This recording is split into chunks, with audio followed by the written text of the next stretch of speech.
Nilüfer, I think we can start. There are some friends in YouTube as well. Okay. Hello, everyone. Welcome to our panel presentation, Youth Welfare and Global Initiatives Beyond Borders. We're all excited to be here today. As the moderator for today's presentation, I would like to welcome our audience on Zoom and YouTube for this event hosted by Pacifica Institute.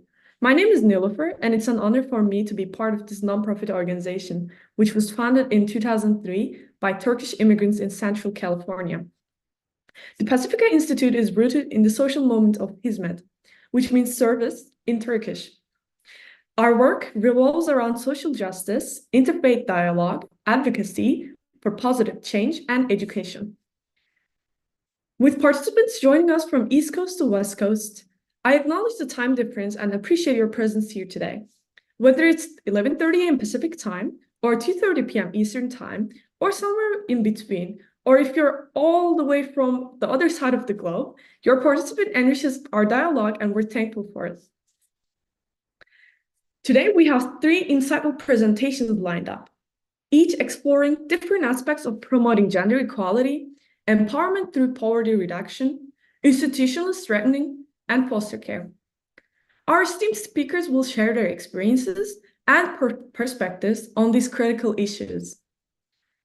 Before we begin, I would like to remind everyone that this session will include presentations followed by a Q&A session at the end.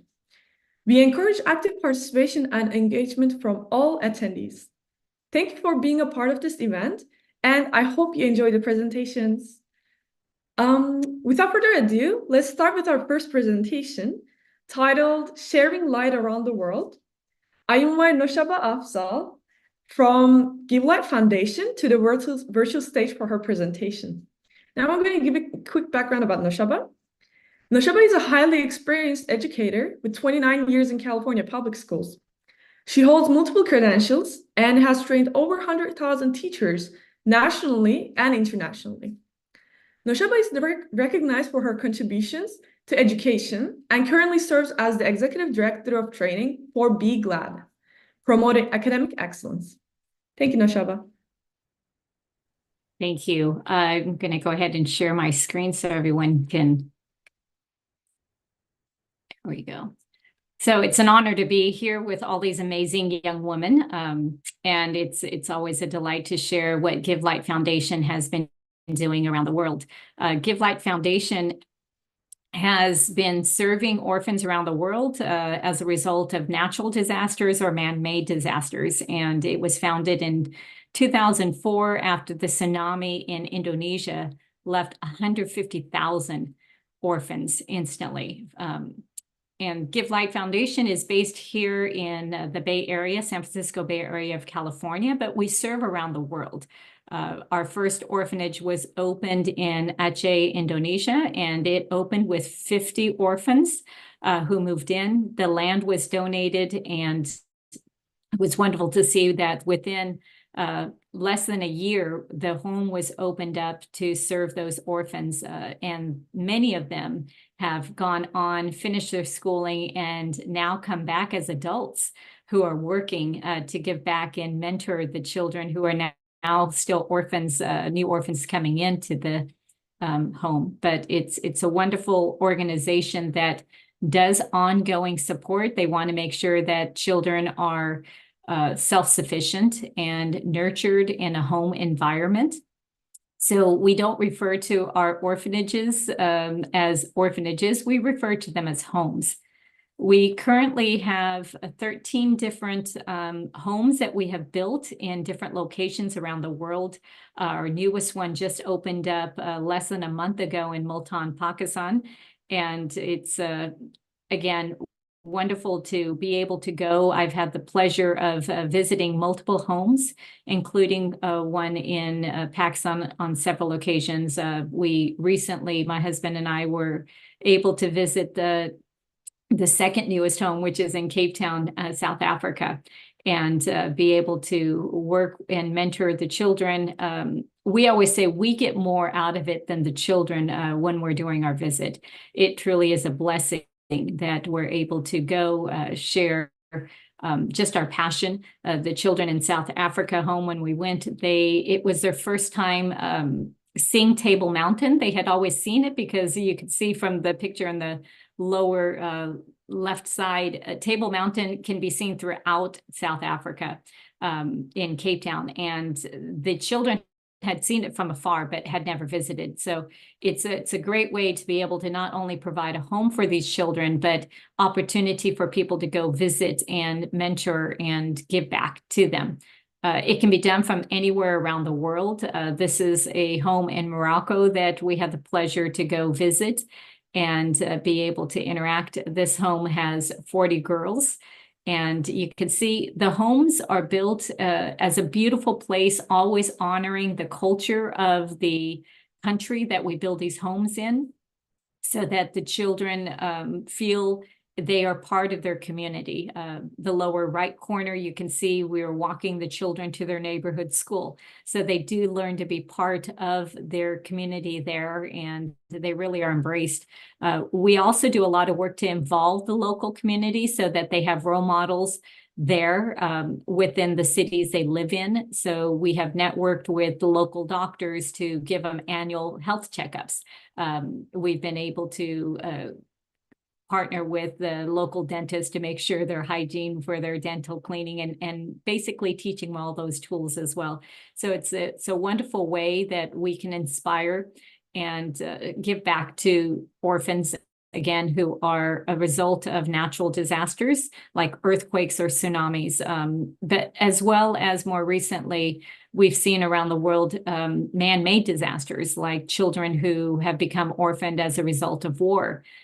Recently, we're seeing it more in Gaza, and we do have a special campaign that we started back in 2020, basically sponsoring 1,000 orphans that are there. Unfortunately, with the recent genocide going on, we see thousands of more orphans, and the work is yet to be done, but just really supporting wherever there's a natural or man-made disaster around the world as well. This is our second newest home. It's in Cape Town, South Africa.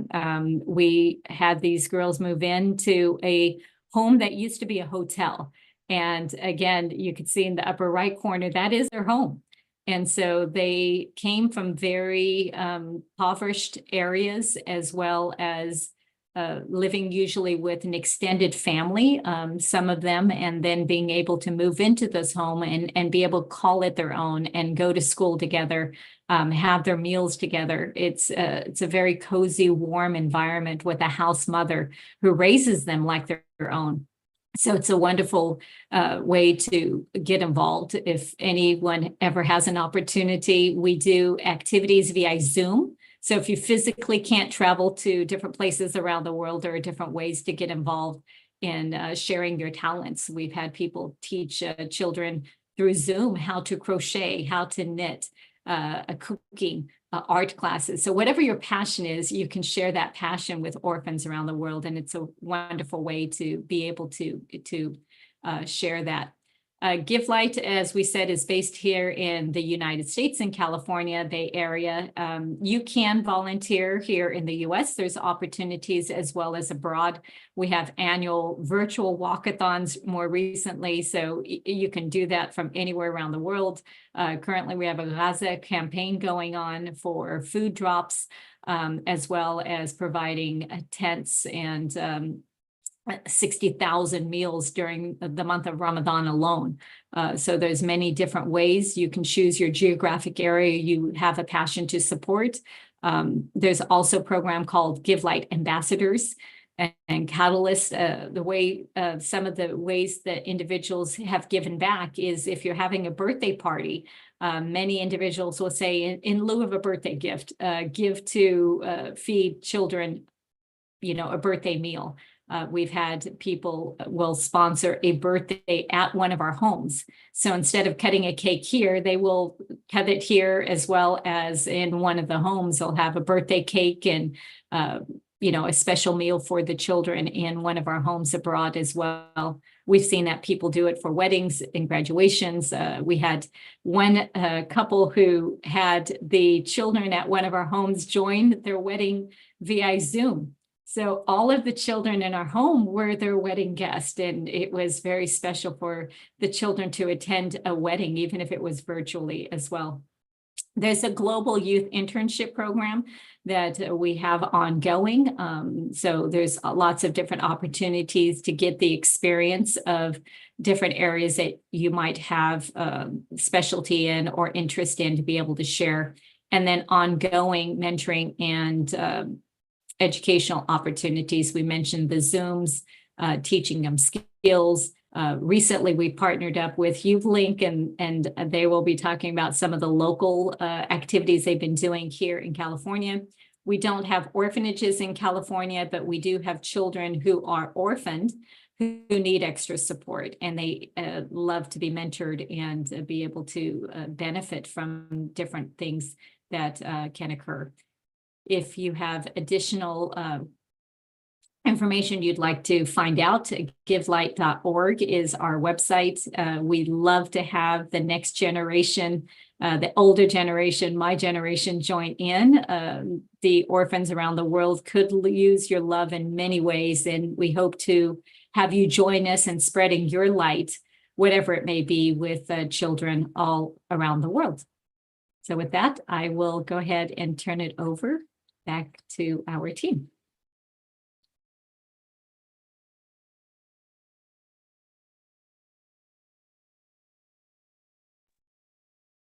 Thank you so much, Nashaba, for this enlightening presentation. We have a lot of youth in Zoom as of now, and I think volunteering in the Give Light Foundation can be a really good opportunity for them. And thank you so much again. Next, we're going to be hearing from YouthLink, who will present on Nurturing Futures, a workshop series on empowering youth in children's services. And now I'm going to give you the quick background about YouthLink. YouthLink is a platform resulting from the brainstorming meetings of a young women's group at Pacifica Institute. Initiated through discussions on empowering young women, YouthLink was conceived and subsequently expanded to Europe. Originated from these meetings, the platform gained momentum, leading to its presentations at the United Nations CSW, marking in the beginning of its impactful journey since 2020. YouthLink, you can take over the mic now. Thank you, Nilofer. I'm just going to go ahead and share my screen really fast. 1 second. All right. Everything okay? Do you guys see it? Perfect. Hello, everyone. Dear participants, my name is Zainab. Today, as the YouthLink team, we're delighted to have you on a journey filled with love and solidarity. We're honored to have you all here. We've come together today to present an important topic related to the foster care system in the US, sharing with you the path we walked as YouthLink. In today's presentation, we'll first introduce ourselves and who we are, and then we'll focus on the foster care system in America, which serves as a critical point and a turning point for many young individuals here. Next, we will introduce you with the Rebekah Children Services and take a closer look at the support and services this organization provides to young people. Finally, we will concentrate on our CSW project for this year. Now, who are we? What is YouthLink, right? YouthLink is a platform created by our weekly meetings among young women at the Pacifica Institute. We were discussing what we could do to empower women as well as the youth, and YouthLink blossomed as a result of these meetings.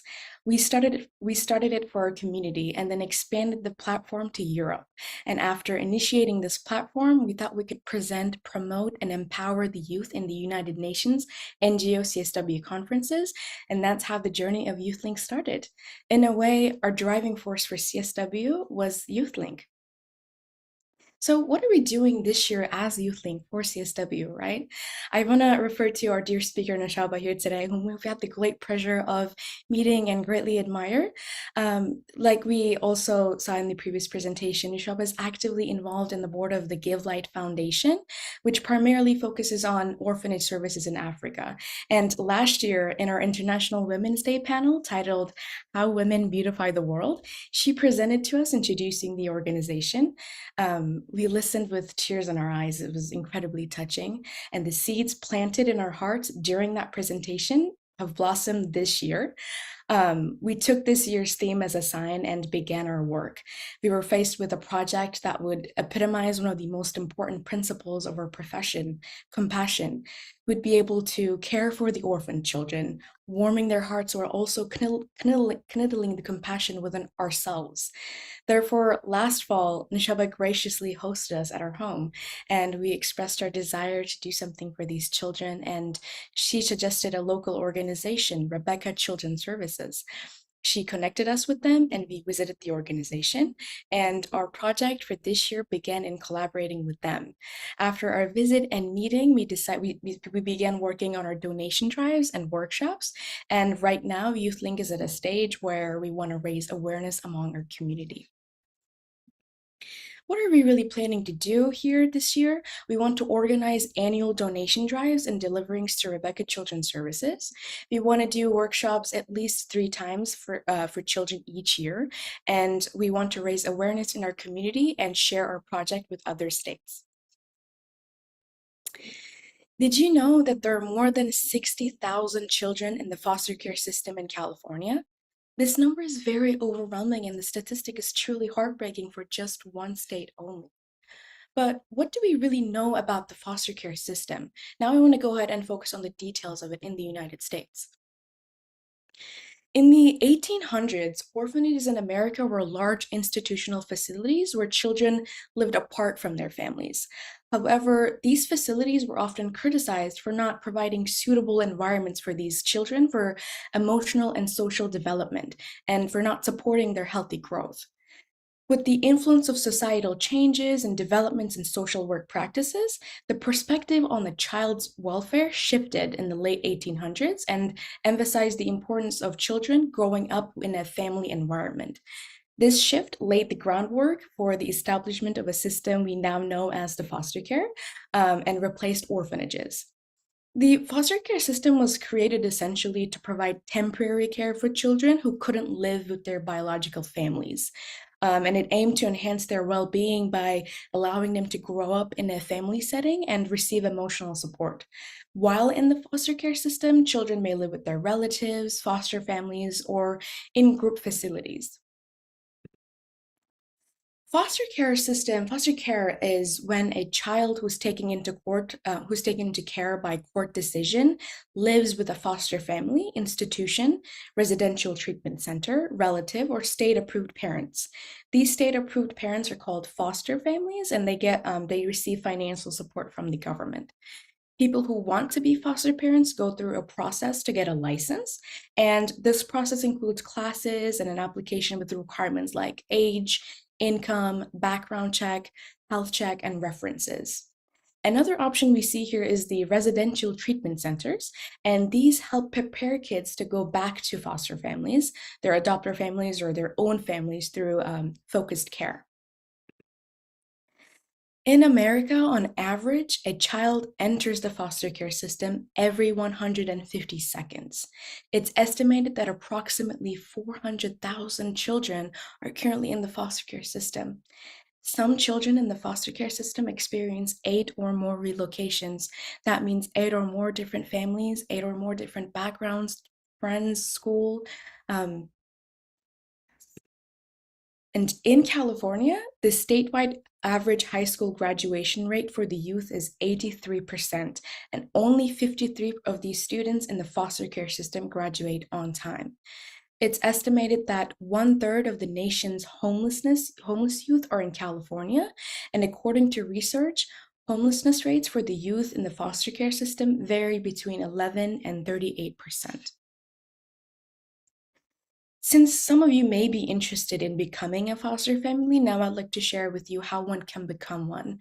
And the "what can I do" question comes to mind, and America has a very detailed procedure in this matter, but I'll try to mention it briefly. I'll also talk about foster care alternatives for families who don't have much time and resources for this. Currently in California, there are 4 different types of foster parenting. There's standard foster care, which usually, and it's an option taken until the child's situation is clarified in the court's process. This typically lasts from 9 to 18 months. There is emergency foster care, which provides care for children in need of quick placement or urgent reunification. It usually lasts from a few weeks to a few months. There's foster care for adoption for those who want to adopt in the long term. They enter the system, but there's no guarantee of adoption. A decision is usually made based on a strict follow-up and the family situation. There's respite parent care, which is is a system that might be more interesting to many of us, perhaps even easier. Respite essentially means relief. And here a child essentially becomes a part of foster care family, but you, the respite parent, help the foster family by taking care of the children for a few hours weekly. Here are the general requirements to be a foster parent. There's an age requirement, financial stability requirement. You need to be having the ability to provide love, support, stability, and equipment, physical and mental health, of course. And it's okay that the marital status, religion, race, etc., they do not matter. This is pretty much the process, and during this process, social services provide assistance in following the process. First, you express your interest, then you have a video call, and you fill out an application form, you undergo training, and then you undergo evaluation on a family basis, and you have your environment checked, and then you undergo a security check, and then you can be approved to become a foster family. This is the aid towards foster families. Usually, like I mentioned before, foster parents get aid from the government per child. This includes financial support, health coverage, special care for children and child assistance, transportation assistance, and etc.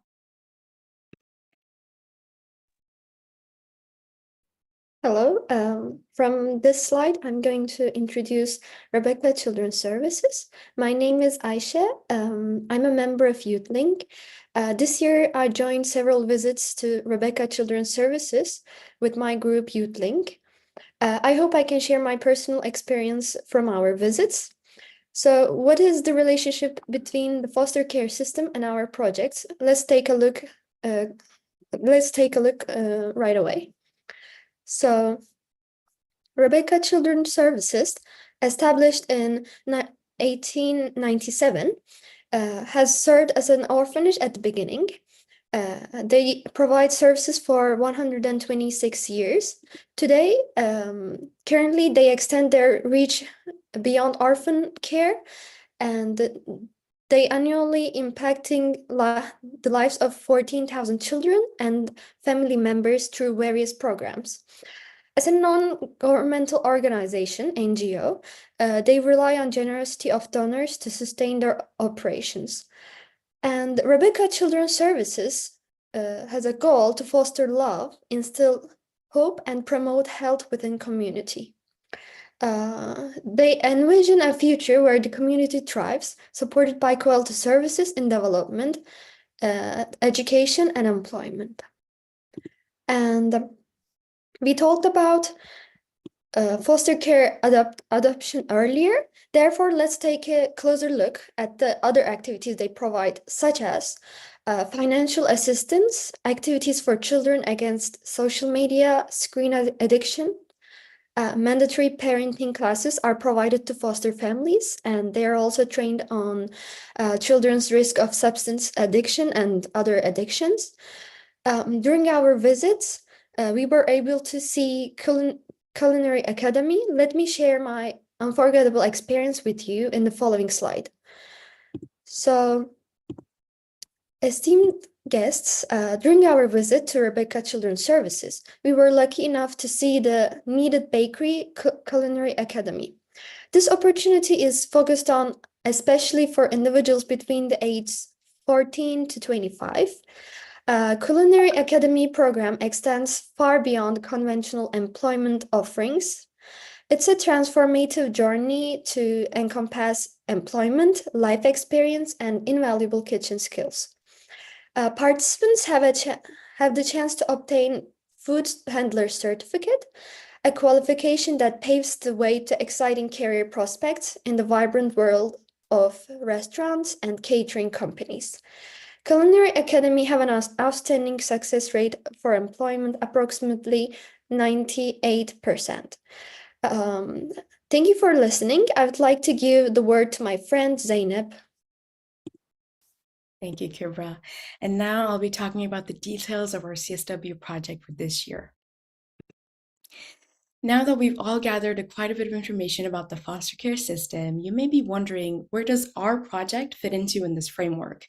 The United Nations selects a different issue each year as a theme, and this year the theme is accelerating the achievement of gender equality and the empowerment of all women and girls by addressing poverty and strengthening institutions and financing with a gender perspective. Following this powerful theme, I'd like to focus on one of our projects, which is our workshop series. With the aim of organizing at least 3 workshops annually, we target spending time with children in foster care systems. We want to address their social needs, have fun together. We want to learn how to have fun together and enjoy quality time. The contents of the workshops include the following: art activities, science experiments, educational talks and activities, storytelling, and career-targeted motivational talks. Actually, last month in February, we had the greatest pleasure to actually go to Rebekah Children Services and perform our first workshop. Actually, Zainab, our newest member of YouthLink, was also there. Zainab, can you please share your experience with us and unmute? What was it like being there and working with the children? Hi, my name is Zainab and I'm YouthLink's newest member. This was my first workshop, so I was really excited and nervous, and honestly, I couldn't wait to meet the kids. When we got there, the kids were really shy at first, but once you spent more time with them, they opened up super quickly. We did various activities like pop painting, storytelling, which is what I did. We did scientific experiments, and they all spent so much time on their own paintings. Like, you could see that they cared about what they were doing. I had so much fun getting to know all of them and playing games together with them. They wanted us to come every week and told us they had so much fun, which was truly amazing for me. You can see how they truly love being there on their faces. Thank you. It's very sweet. Yeah, thank you. During our initial visit to Rebekah Children Services in December, we requested a list of needs for the children from the institution. And through our initiative, Warm Kids Up, we were able to fulfill all the children's requirements for coats and boots for the winter season. Additionally, with the Donate School Supplies program, we provided the necessary backpacks and stationery needed for this semester. We are committed to continuing this donation project on an annual basis. If you'd also like to contribute, you can donate anytime by contacting our team. Here are some of the donations that we collected for our first workshop in February. As you can see, there are winter clothing, boots, some school supplies there, notebooks, pencils, and backpacks, and it was just really touching. And here is our YouthLink team right in front of the Rebekah Children Services. Very excited. It's so sweet to see that. Just so beautiful. Now that we've kind of mentioned it, Rebekah Children Services actually posted us on their Instagram story. Let's share our Instagram account so that you can also follow us on social media. It's youthlink.us on Instagram. If you'd like to follow us, we'd greatly appreciate a follow. Thanks, guys. Now, we would like to listen to the words of our friends who helped us in the workshop. Can you guys unmute and talk about your experiences again? What was it like? We'd love to hear that. Hello, my name is Dilek. I was one of the part of the group. I really enjoyed the time seeing these children smiling on their face and making them enjoy the time, because what I see that these kids were really enjoying the time, the activities, and then the players that we did, and they really get socialized to each other. That makes me really happy, and I was also enjoying the time. When I was there, I realized that these children wouldn't look like an orphanage, because they were really focused on that time, and on that time, and when I see that, it's really made me happy. So thank you for those people who invite me to the program. Thank you. Thank you, Dilek. Thank you. Anyone else that wants to share?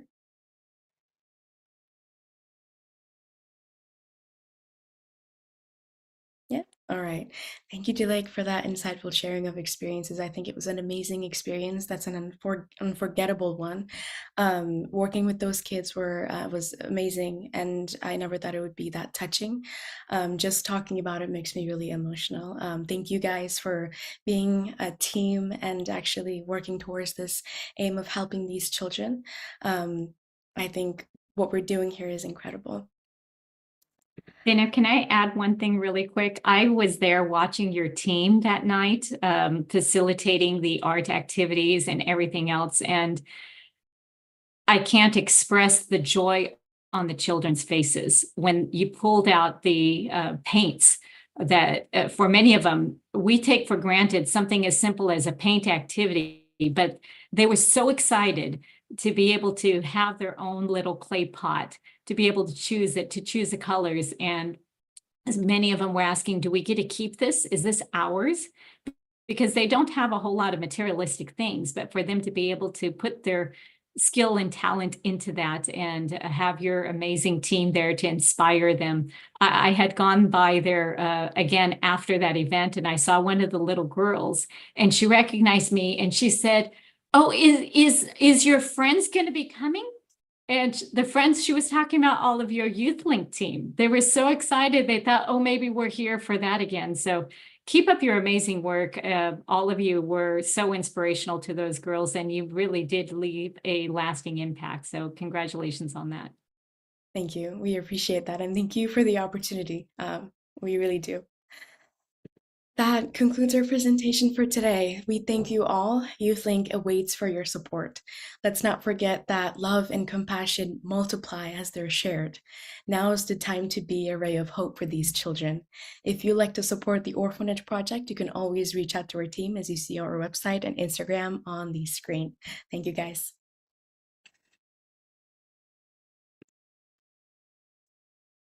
Yeah, thank you so much, YouthLink, for sharing your insights with us. I'm also a member of YouthLink, and from the beginning, and it makes me delighted to see how much we have done this year. And again, I would like to thank from the heart, and I got some tears in my eyes, but I'm trying not to cry. Yes, and now our final presentation for today is the Water Well project. Please welcome UX as they take the virtual stage. UX is a club led fully by high school girls that aims to do humanitarian aid projects.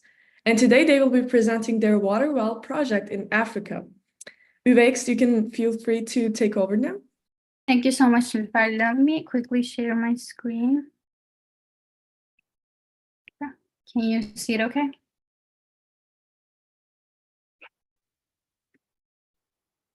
Okay, hello everyone. Now this presentation, as Nilüfer introduced us, will be about the UX Water Well group, which is fully led by high school girls. And as the title indicates, today we will specifically talk about the Water Well project in Africa that we are aiming to complete. Today's presentation, we will go over what UX is, how it all started. We will talk about the details of our current Water Well project in Africa and the details of the water crisis issue that we see in Africa that led us to start this group. We will also go over the details of events and fundraisers we held until today, and the things that we gained from them, as well as going over our future goals and scheduled events. Before we get started with the presentation, we want to quickly go over the board. I'm Neşe, I'm the advisor of this group, and I'm a second year of college student. I'm Nilüfer and I'm a sophomore in high school. I'm Negan. I'm also a sophomore in high school. I'm Saliha Elif. I'm also a sophomore. I'm Alif. I'm also a sophomore. I'm Hamza. I'm also a sophomore. I'm Layla. I am a junior in high school. Okay, so now we will go over what UX is. So our UX group is a worldwide service project, and it was started by us, 6 high school girls and our mentor in college. We started this group during the fall of 2023, and we invited about 30 to 40 high school girls to join us. By working together, we're seeking to help people who don't have equal opportunities as us and provide service to the world to the best of our ability. We want to spend our time impacting the lives of others and uplifting both people in our community and across the globe. So the name for our group is Uveks. Uveks is the Turkish name for the turtle dove bird. We specifically chose this name because these doves represent peace and friendship through their gentle nature. They're also doves that constantly fly without getting tired. So just like the Uveks birds, we want to spread peace and friendship across the globe through our service and constantly persevere to change and impact many lives. So I already talked about this a little bit, but our mission is to raise humanitarian aid all around the world. We want to make an impact both locally and globally and improve the lives of people going through hardships in different locations. And our current goal is to raise enough money for the construction of a water well in Africa in the name of our group by partnering with a nonprofit called Embrace Relief. Our goal is to raise $3,950, which is the money required to build one water well. We're working to raise this money through various fundraisers while spreading awareness about the water issue. With the completion of this one water well, we will be able to make a lasting impact on the lives of people living in Africa, which is very exciting for us. This is currently our big goal, but we also have smaller events to serve our community and make a local impact.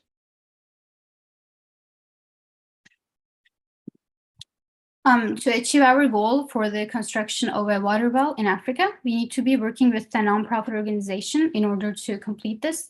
We are aiming to do this through the nonprofit organization called Embrace Relief. Embrace Relief is a nonprofit organization which collaborates with volunteers to deliver humanitarian aid and disaster relief to vulnerable communities around the world.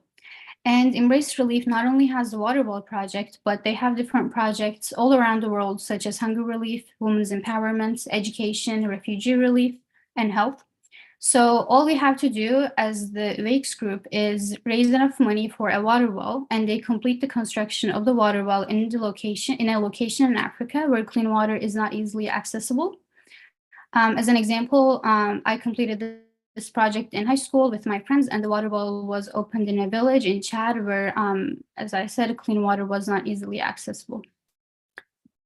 And what is really great about Embrace Relief is that they have different group fundraising projects. They have, so what they can do is different groups like us, Wakes, can form their own projects.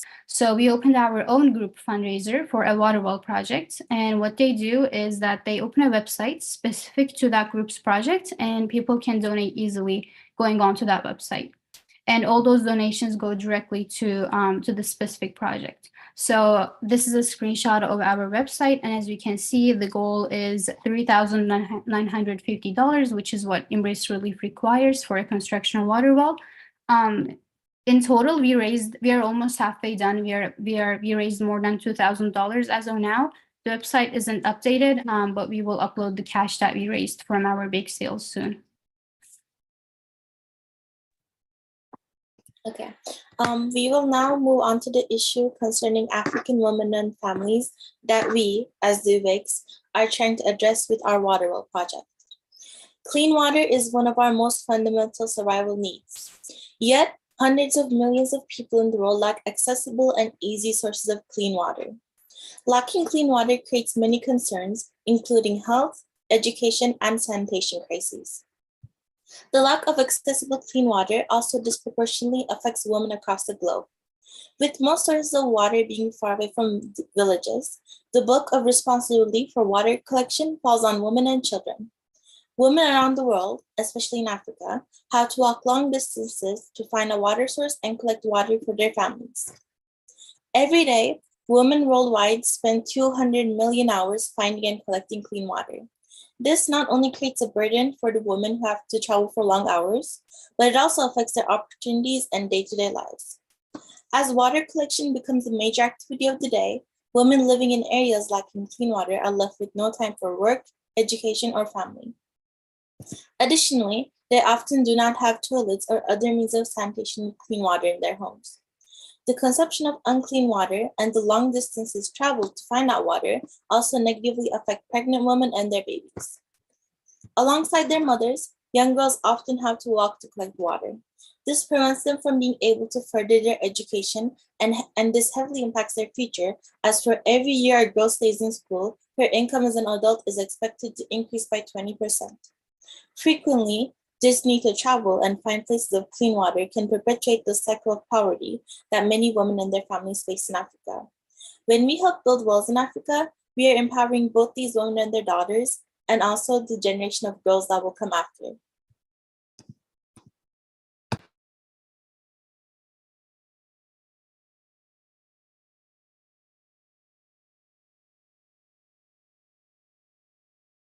Oh, now we will talk about what we have done so far.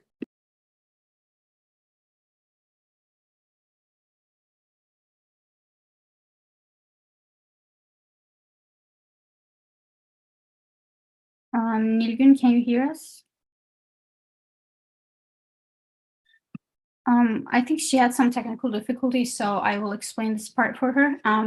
So when we first started this project at the UVX group with these high school girls, we wanted to do an opening event to introduce our group to other high school girls. In our first program, we invited all the members to our workshop where we discussed our mission and expectations as members. Afterwards, we set up some food competitions for those who wanted to participate and concluded the event with our activities. So in this presentation, in this opening event, Nilgün, are you back? Okay. Oh, sorry, yeah. You can take over. Okay. So in our first opening event, we wanted to get to know all our members better and explain the goals of our club to them. We arrived early to prepare for a presentation in the food competitions. We hung up donuts from the ceiling, set up a snack station, and just went over a presentation before everybody else arrived. And then during our presentation, we talked about our mission, our expectations from our members, and our future fundraisers. And then afterward, we had a member workshop where we split into different groups to brainstorm marketing and fundraising strategies and general ways to improve our club. And then we decided to conclude our event with a fun activity, so we organized several food competitions that consisted of eating spicy noodles, watermelons, and donuts.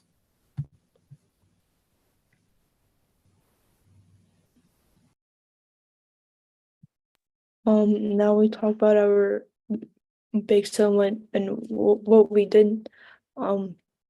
After our opening event, we had our first fundraiser bake sale as we were trying to find many Safeways that would let us do a bake sale.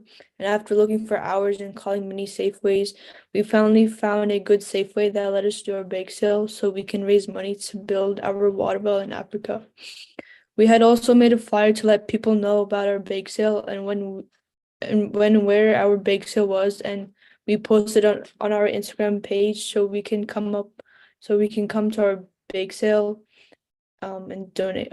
So people can come to our bake sale and donate. We then went to the Safeway. They gave us permission to do our bake sale, and we started to set up our fundraiser bake sale. We were trying to convince people to buy our baked goods, but it didn't work. But after a couple tries, we finally convinced some people to buy our baked goods and to donate money to our bake sale. We also had more people coming to our bake sale to donate as well. Then we called a couple of people from our Turkish community that we know to help us with our fundraiser and helping us to raise money to build a water well in Africa. During our bake sale, we had someone who came to help us by writing people's names in calligraphy, and people really liked it. At the bake sale, we stayed for 34 hours and even more to get enough money raised for the water well. Towards the end of our bake sale, once we had sold all of our baked goods, we made a total of $1,070.96 of our bake sale profit that we had raised.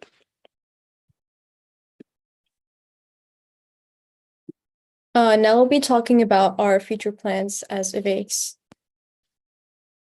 So UVX will be holding a water awareness event in the upcoming summer. And the purpose of this event is to basically spread awareness about the water crisis in Africa, as well as get people directly involved in the process. So the event will start with an informational presentation on the issue for the attendees. And then following that will be collaborative discussions among the attendees in what will probably be small groups. And the purpose of these discussions will be to come up with new ideas in which we can fundraise, organize events, help the people in Africa, basically coming up with new ways to spread awareness among the community, how to reach more people, so that we can get the ideas of many people, because we couldn't have that in a smaller group. So this will also encourage direct impact for people, like direct contribution to our group. And then this will be followed by an auction where high school members in Overweiks will be auctioning their handmade products. That could be crochet, bracelets, pottery, etc. And this will, the profit from this will also go towards our water well. So the event will is a multi-purpose. We're raising awareness, fundraising, and gaining more members for Overweiks. And for future fundraisers, Overweiks is planning on holding future fundraisers, obviously, to fundraise for the water well. And these will be various fundraisers. And during this month, during the month of Ramadan, we'll also be fundraising at community iftars. And the photos here are from a different group called the Butterfly Effect that we have. It's a different group. However, last year during Ramadan, we fundraised, and we'll be doing this. We fundraised at community iftars, and we'll be doing the same thing for Overweiks. And the purpose of these fundraisers will be both to spread awareness to a larger group. And so during Ramadan, we can reach a larger audience at iftars. So that will be, again, multi-purpose.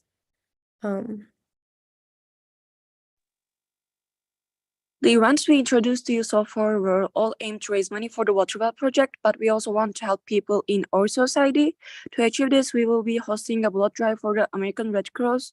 We are aware of the increasing need for blood in hospitals. Every 2 seconds, someone in the US needs blood, and we want to do something about it. We went on American Red Cross website and read about the details of hosting a blood drive. Then we emailed them to say that we can provide a suitable location. After the location was approved by the American Red Cross, we publicized the blood drive. Currently, we have 39 replies, and we believe we will reach out to more people until July 6th, which is the date of the blood drive.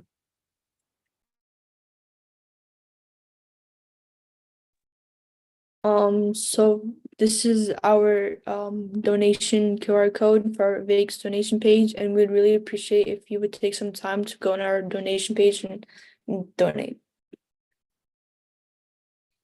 And that concludes our presentation. Thank you so much for taking the time to listen. We can take any questions or feedback at the end when it's when there's time for that. And I will hand it over to Nilüfer. Thank you so much, Neşe and Overweiks, for this thought-provoking presentation. And we thank all of our speakers for today for their inspiring work and talks. Now we will open the floor for questions from our audience. If you have a question, please use the raise hand feature in Zoom, and we'll unmute you to ask your question. If you're joining us through YouTube, please type it in the chat and we'll address them as they come in. Also, when asking your question, we're asking you to kindly introduce yourself and specify which speaker your question is directed towards.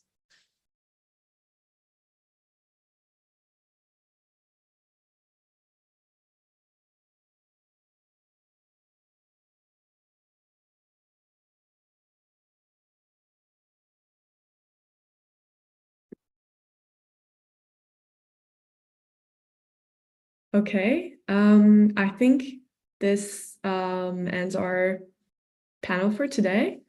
I would like to thank the audience for all of their support and positive messages on the YouTube chat and on personal messages as well. We're looking forward to seeing you again in our future events. But first of all, before closing it, I would like to thank everyone in this presentation, like in this panel today, all of our speakers, name by name. Hansa, Sadia, Elif, Neşe, Leyla, Zeynep, Nilüfer, Ayşe, Nilgün, Noshaba, Zeynep, Elif, Dilek for stepping out and giving like a comment on YouthLink event. And missing anyone else? I think there was another Zeynep as well. Thank you all for your presentations today and your talks today. I'm wishing everyone a good day and also happy Ramadan as well for Muslims, for all of us. Have a great day.